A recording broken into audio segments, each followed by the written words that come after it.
Пожалуйста, здравствуйте. Меня зовут Андрей, я из Гостомеля, из славного городка Гостомеля.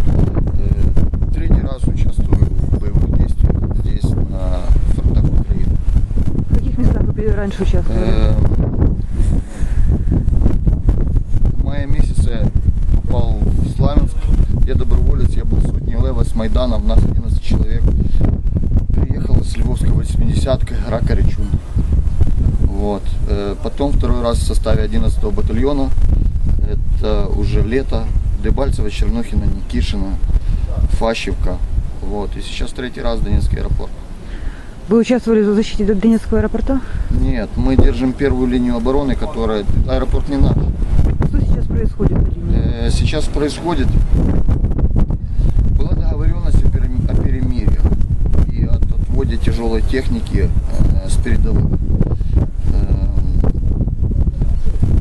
Могу сказать, что сегодня ночью у меня помимо там снайперских выстрелов, обработок крупнокалиберным пулеметом, лично в меня стреляли из танка, лично в меня стреляли противотанковыми ракетными установками, которые, я не думаю, что они разрешены, честно.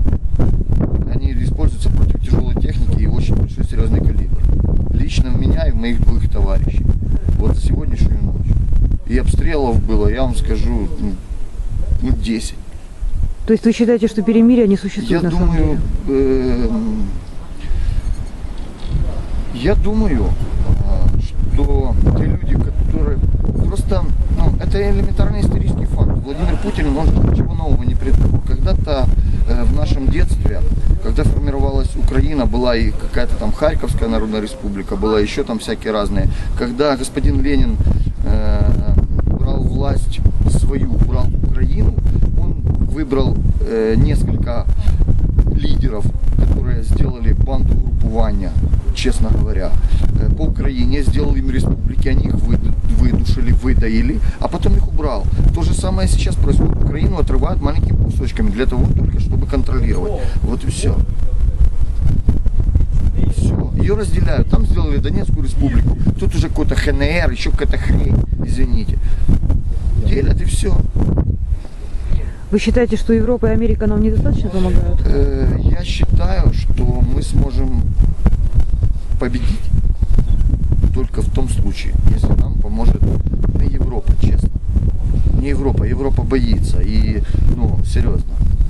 Европа, если бы хотела, она все равно в последние, самые сильные страны Европы, это там, включая Германию, они все входят в блок НАТО. Они все реально понимают, что если им будет капец со стороны России, то блок НАТО по-любому. Самая доминирующая особа у них это Соединенные Штаты Америки.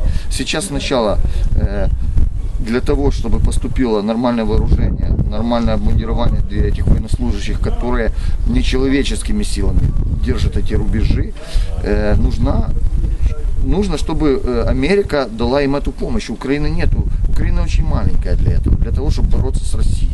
Россия может закидать Украину одними локтями. И щи хлебать нам по-любому здесь придется потом.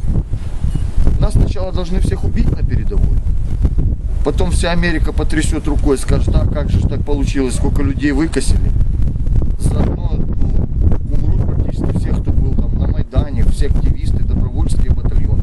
Все, кто в состоянии своим мозгом, головой делать какое-то там, невероятные поступки. А потом останется категория населения, которая будет управляема, работать, все сделается там не американская, европейская держава, только с помощью Америки. Почему Америка должна нам помогать, как вы считаете? Потому что, во-первых, Америка тоже присутствовала, я офицер повітряно-десантных войск Украины. Я закончил вообще спортроту Киевского высшего танкового инженерного вместе со своим командиром роты. И я помню, как резался первый украинский танк на рембазе Киевской, когда Украина отказалась от ядерного вооружения. И Америка тоже участвовала там. Это плевок просто всем. Если Украину порвут, это значит, что Россия действительно набрала обороты и будет расширяться. Америке этого не надо, честно. Она вынуждена. Она просто вынуждена. Все. Какие настроения украинской армии сейчас? У наших воинов какие настроения? Есть категория населения, которая пришла по призыву, они ждут ротации. добровольцами с Майданов, любые добровольческие группы, батальоны, правые секторы, батальоны ОУН, сердце и ядро батальона Киевская область. Все настроены будут живые, вернуться в следующий раз и до конца стоять за свою родину, за свою Украину. Каким вы видите будущее Украины? Очень долго нужно будет восстанавливать. И еще после тех правительств, которые у нас были, Украина в реальных очень долгах. Очень долгах, кредитах и так далее. Я не знаю, что должно свершиться, я реально не понимаю. Чтобы это все отдать, чтобы наши дети не были в рабстве после того, как освободятся от очередного раба. Не знаю. Но вы верите в лучшее будущее Украины?